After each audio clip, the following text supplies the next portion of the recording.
un programa de filosofía por televisión. Ustedes se preguntaron por qué estamos aquí. Yo existo porque pienso. El hombre piensa. Es el lugar en el cual todos los saberes son pensados. Descartes es un héroe del pensamiento. Es difícil enfrentar las grandes Es cuestiones. un libro de Jean-Paul Sartre, Crítica de la razón de Hegel. Esta es la historia de la filosofía de Hegel. Eterno. La filosofía es la totalidad de lo real, porque piensa. La totalidad de lo real. Encuentro 8. Filosofía y praxis. ¿Qué conceptos toma Marx del pensamiento de Hegel? ¿Qué es el materialismo histórico? ¿Cuál es la función de la filosofía según Marx? ¿Qué entiende Marx por crítica?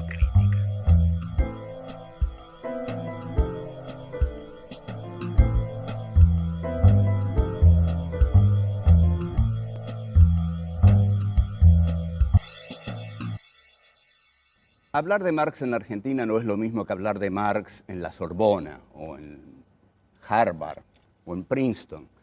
Hablar de Marx en la Argentina es, para mí, por ejemplo, tener un poco de miedo, o recordar el miedo. Acá, en una denominada lucha contra el marxismo internacional, se mató a demasiada gente. Marx y el antimarxismo y la lucha contra la subversión marxista fue ejercida con una impiedad y una crueldad nunca vistas entre 1976 y 1983. De modo que, como yo estuve aquí en esa época, puedo decir que jamás imaginé que en algún momento iba a hablar de Marx en televisión. Pensé que no iba a hablar de Marx nunca. De hecho, durante esa época se quemaban los libros de Marx porque si grupos de tareas entraban en la casa de alguien y encontraban libros de Marx, ya tenían suficiente motivo como para hacer desaparecer a esa persona, matarla, en fin, internarla en el más profundo de los infiernos, de la tortura, etcétera, etcétera. Es decir, que tiene su historia Marx en uno. Por otro lado, siempre eso fue una atrocidad histórica, y como no es eso lo que vamos a dar, sino que vamos a dar el pensamiento de Marx, quiero decir que es una especie de júbilo de la vida democrática argentina que yo esté dando Marx en este programa. Así que tomémoslo así.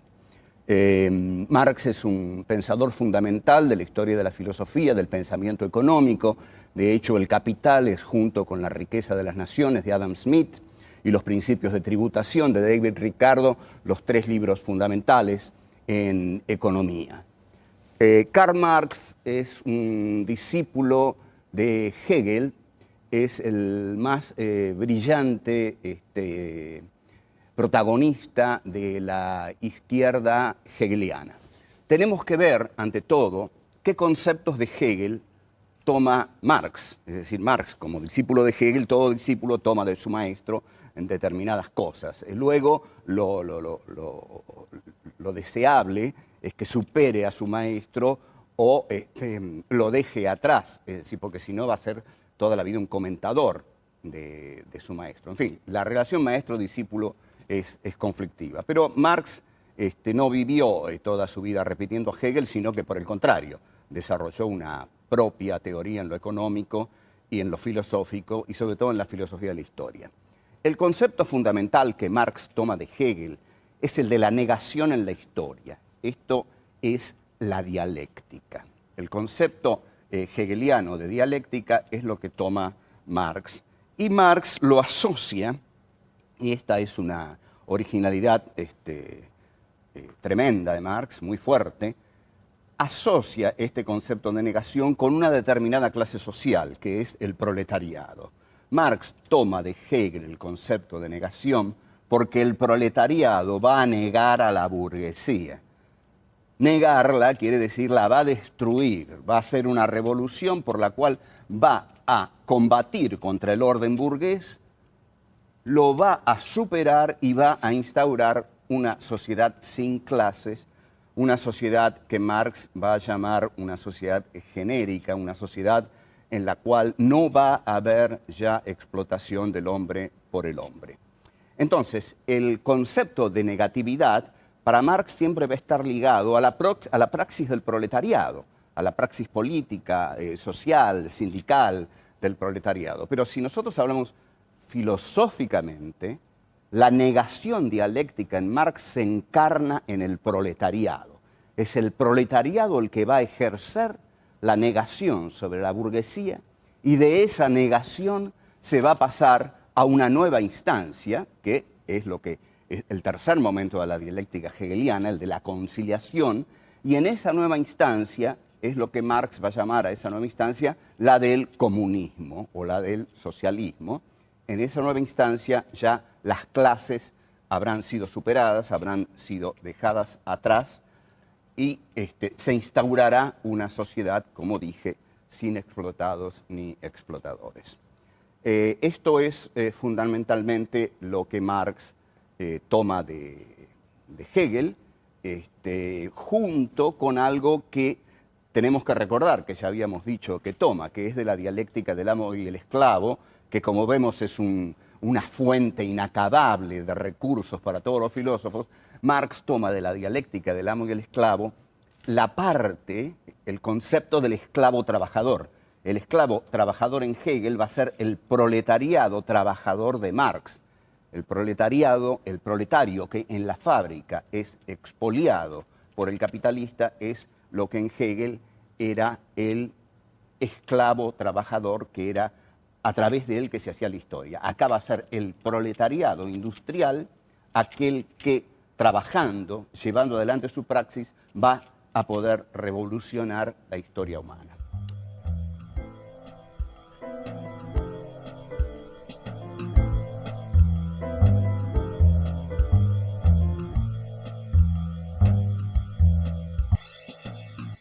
El materialismo histórico es la concepción que Marx tiene de la historia.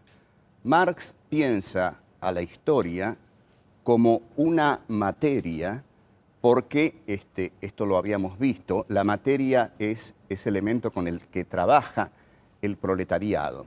Su filosofía es llamada materialismo histórico porque estudia lo concreto de la historia, digamos, las relaciones de producción, las clases sociales, los conflictos sociales, las relaciones políticas, los conflictos políticos. Todo esto, todo digamos, el infinito orbe de la materialidad de la historia es la materia de justamente esta concepción de la historia que es el materialismo histórico y que Marx desarrolla en varios libros, en el Manifiesto Comunista de 1848, que es un libro que traza justamente una filosofía de la historia. Nosotros vamos a ver qué se entiende por una filosofía de la historia y, bueno, también está presente en el Capital, en los textos, en los Grundrisse, que son los elementos de economía política. Pero digámoslo así, el materialismo histórico es ese pensamiento que se ocupa de encontrar en la materia histórica, la materia del pensamiento. El pensamiento piensa la materialidad histórica. Pensar la materialidad histórica le da contenido a ese pensamiento. Y en la materia histórica, en esa materialidad, Marx encuentra dos clases antagónicas, la burguesía y el proletariado. La burguesía ya ha liquidado al feudalismo, de modo que ahora la burguesía, instaurada en el poder, comienza a desarrollar sus industrias. Se produce lo que se llama la revolución industrial de la burguesía. De esta revolución industrial burguesa surge el nuevo sujeto que el marxismo viene a expresar y que es el proletariado industrial. Vamos a decir más claramente el proletariado industrial británico, porque lo que hace Marx en el Capital es estudiar el desarrollo capitalista de Inglaterra por ser el país que tiene el desarrollo capitalista más avanzado del momento histórico en que Marx trabaja. Entonces, el sujeto que el marxismo viene a expresar, el sujeto histórico, es ese proletariado que la burguesía ha engendrado por su propio desarrollo dialéctico. Al negar al feudalismo, la burguesía engendra al que va a ser su enterrador.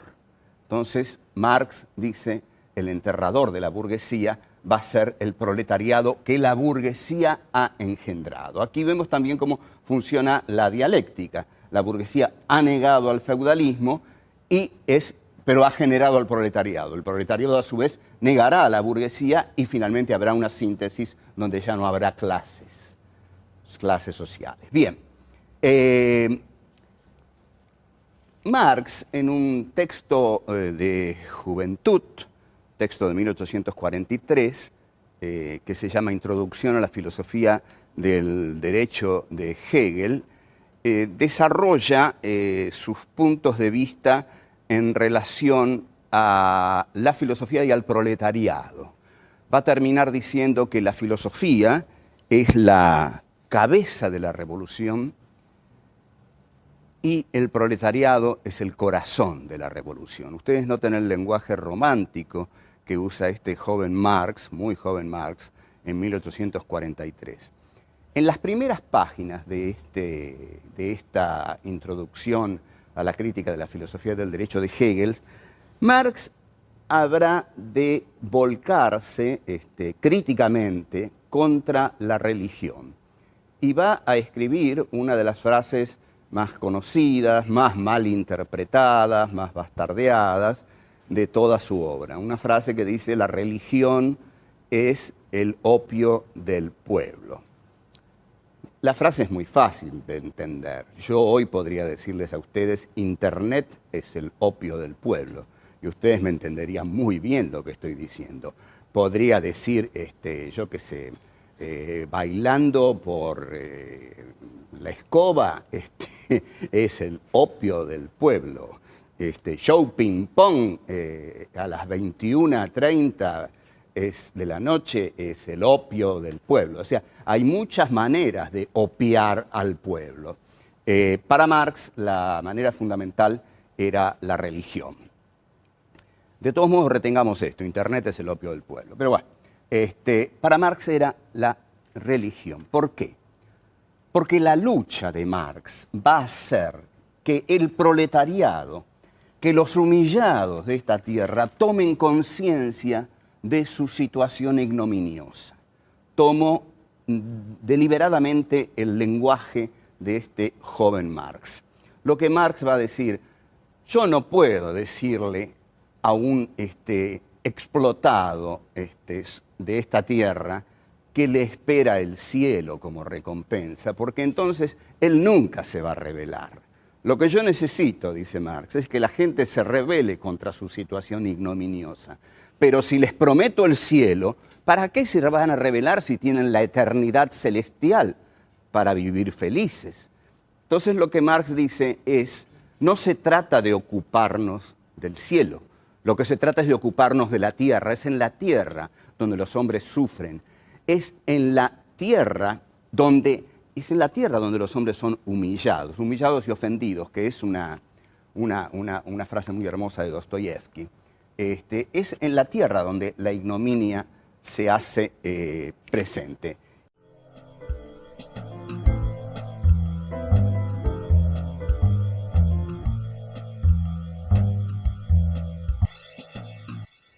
Si la ignominia se hace presente en la tierra, la lucha por superar la ignominia se tiene que dar en la tierra. Es así entonces, desde esta perspectiva, que Marx dice que la religión, en tanto que le promete a todos el reino de los cielos, es el opio de los pueblos, porque le está diciendo a todos: el sufrimiento que ustedes padecen ahora no tiene importancia, porque les espera a todos ustedes el reino de los cielos. Los hombres no pueden pensar en el reino de los cielos. Los hombres no pueden esperar a que vengan, diría Marx, los buenos curas a decirles que todo sufrimiento será recompensado en el más allá, porque la lucha tiene que ser dada en el más acá. En consecuencia, ese es el concepto que tiene de la religión como opio del pueblo, es decir, la religión como aquello que adormece las luchas de los hombres en la tierra por superar su indignidad social. Este es el concepto. Ahora, la filosofía, tal como la entiende Marx, es una filosofía de la praxis. ¿Por qué es una filosofía de la praxis? Porque es una filosofía, un pensamiento que está destinado a relevar, a llevar a primer plano, a aclarar las injusticias que padecen los hombres y fundamentalmente la clase social que padece la injusticia y a la que Marx expresa con su filosofía, que es el proletariado. Entonces Marx va a decir, tenemos que criticar lo que pasa en la tierra. La filosofía de la praxis lo que plantea es que hay que revolucionar las estructuras por las cuales los hombres son sometidos. Y esas estructuras, finalmente, en su gran formulación que va a dar Marx en El Capital, en 1867, en su gran obra El Capital, son las estructuras, son las relaciones de producción, el sistema de producción capitalista. Entonces, la frase con que Marx expresa esto, una famosa frase, que no bien yo la diga, muchos de ustedes la van a reconocer, porque ha sido muy dicha, y es muy dicha porque es muy contundente, está en un texto llamado Tesis sobre Feuerbach. Feuerbach era un filósofo que había filosofado sobre la religión en sus escritos sobre el cristianismo. La tesis 11 es la más famosa de todas y es la que expresa más acabadamente el pensamiento de Marx. Marx dice en su tesis 11 sobre Feuerbach, hasta ahora, de un modo u otro, los filósofos se han encargado de interpretar el mundo. De lo que se trata es de transformarlo. Esta es la filosofía de la praxis. La filosofía de la praxis es aquella que pone el pensamiento al servicio de la transformación de la realidad. Entonces, la unión entre el pensamiento y la materia da el concepto de praxis, porque justamente Marx no niega la filosofía en absoluto, porque se han hecho críticas tremendamente injustas sobre la tesis sobre Feuerbach. No crean ustedes que todo lo que yo voy a decir de Marx es a favor de Marx, al contrario, cuando llegue el momento le voy a dar con un caño, quédense tranquilos, los que estén preocupados por eso. Yo tengo muchos puntos de disidencia con Marx, pero esto, digamos, yo lo estoy exponiendo. No todo lo que yo expongo estoy de acuerdo con eso. Lo que pasa es que uno expone las cosas con pasión porque de algún modo está enamorado de los grandes pensadores de la filosofía, porque todos han sido grandes. Ahora no quiere decir que uno acuerde con todo, pero esta tesis de Marx, si somos justos con ella, vamos a ver que algunas críticas son infundadas. Y la crítica fundamental es la que le dirige Martin Heidegger. Heidegger dice que Marx niega a la filosofía y muchos de sus discípulos se agarran de lo que dijo Heidegger para repetirlo. Lo que dice Heidegger es que Marx propone transformar el mundo y no pensar, porque la primera parte de la tesis 11 dice, hasta ahora los filósofos se han encargado de interpretar el mundo, de lo que se trata es de transformarlo. Pero no está negando la necesariedad de la interpretación del mundo. Al contrario, hay que transformar el mundo, pero para transformar el mundo hay que interpretarlo. La interpretación del mundo forma parte de su transformación. Nadie puede transformar un mundo que no ha interpretado, que no ha conocido, que no ha conceptualizado. Es decir, la praxis revolucionaria va unida a la praxis del conocimiento de la materia que el revolucionario quiere transformar. En este sentido, Marx va a establecer dos conceptos que son muy claros en su opción filosófica. A uno lo llama armas de la crítica. armas de la crítica. Vamos a ver qué es esto. Las armas de la crítica es la crítica, es decir, la crítica entendida como conocimiento de la realidad. O sea, que las armas de la crítica es aquello que el pensamiento conoce de lo real. Es necesario conocer lo real para transformarlo. En realidad, voy a decir que el conocimiento de la realidad se da en la medida en que se la transforma. Son dos decursos que van paralelos.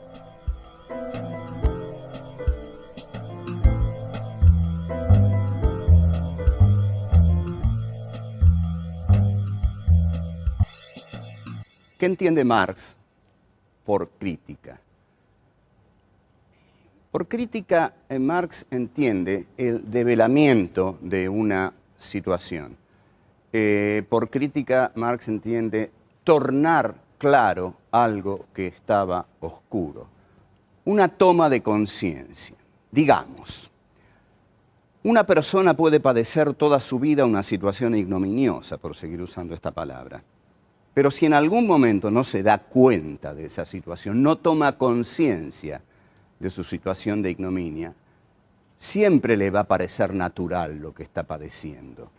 Es necesario que en algún momento tome conciencia de lo que le está pasando. Cuando toma conciencia de lo que le está pasando, ahí está viendo su situación desde una perspectiva crítica. La perspectiva crítica es aquella que nos dice si lo que nos pasa está bien o está mal, si lo vamos a tolerar o no lo vamos a tolerar, si vamos a seguir así o no vamos a seguir así. En consecuencia, la crítica es aquello que acompaña a la conciencia. La conciencia debe ser siempre crítica en la medida en que la conciencia no debe rendirse ante la realidad, no debe dejarse sofocar por la realidad, sino que la conciencia debe aclarar, juzgar, decidir sobre la realidad y en consecuencia luego es uno también el que sigue o no a esa conciencia. Eso depende del coraje de cada uno. A veces la conciencia nos señala cosas que preferimos ensordecer para no seguirlas porque simplemente tenemos miedo de hacerlo. Ahí es cuando prendemos algunos aparatos que tenemos en casa. Bueno, Marx habla de la crítica de las armas. Lo que va a decir aquí Marx es que no solo es necesario comprender, entender que la situación de una sociedad es injusta, lo que serían las armas de la crítica, sino que luego viene la parte de la crítica de las armas. Es decir, que aquí Marx habla claramente de la violencia. En el final del Manifiesto Comunista, Marx dice, los comunistas no ocultamos nuestros proyectos, nuestro proyecto fundamental es derrumbar por la violencia al régimen capitalista e instaurar en su lugar el régimen comunista. Esto es lo que Marx va a llamar la revolución. Es muy importante en este punto porque la violencia es un tema muy difícil de tratar, y alguna vez quizás, si tenemos suerte, podríamos dar un curso que se llamara Pensar la violencia, porque en un país que ha sufrido tanto la violencia como la Argentina, es fundamental que la pensemos, en primer lugar para que deje de sufrirla, para que no la tengamos que seguir sufriendo. Lo que Marx va a decir, y esto es muy importante, es que la violencia siempre va unida a las masas. Esto es totalmente contradictorio con ciertas teorías de las guerrillas del siglo XX. Por ejemplo, la más célebre es la de Ernesto Che Guevara, es la del foco guerrillero, que Guevara plantea la teoría del foco guerrillero, en la cual lo que dice es que un pequeño grupo puede galvanizar después a toda una sociedad a partir de su praxis vanguardista, iluminista, foquista. Pero Marx de ningún modo consideraba a la violencia foquista, ni se le había pasado por la cabeza eso. Para Marx la violencia es siempre la violencia de las masas. La violencia se encarna en las masas. En este sentido entendieron muy mal a Marx o no fueron marxistas quienes incurrieron en la violencia foquista. Marx siempre habló de una violencia que fuera acompañada por las masas, es decir, por el proletariado, en el caso de él. En cuanto a Ernesto Che Guevara, voy a decir algo que considero definitivo. La teoría del foco guerrillero yo considero que es totalmente equivocada, porque cuando las masas son dejadas de lado, cualquier operativo revolucionario se extravía. Ahora, lo notable de Ernesto Che Guevara es que dijo, hay que hacer el foco guerrillero, hay que hacerlo en Bolivia, y él fue a Bolivia. Lo lamentable de los grupos guerrilleros argentinos, fundamentalmente la dirigencia de Montoneros en 1979, 1980, es que decían hay que hacer la contraofensiva o hay que hacer el foco, y lo decían desde México. Firmenich, por ejemplo, personaje nefasto, lo decía desde México y mandaba a morir a milicianos que no habían cumplido 20 años. Bien, recordemos esto. Para Marx, la violencia siempre está protagonizada por el pueblo, por las masas. Hasta luego.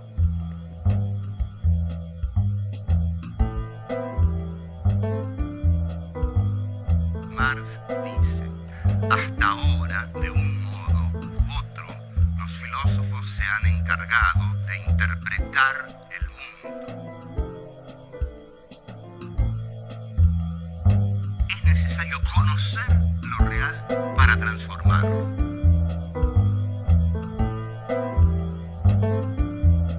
Es en la tierra donde la ignominia se hace presente.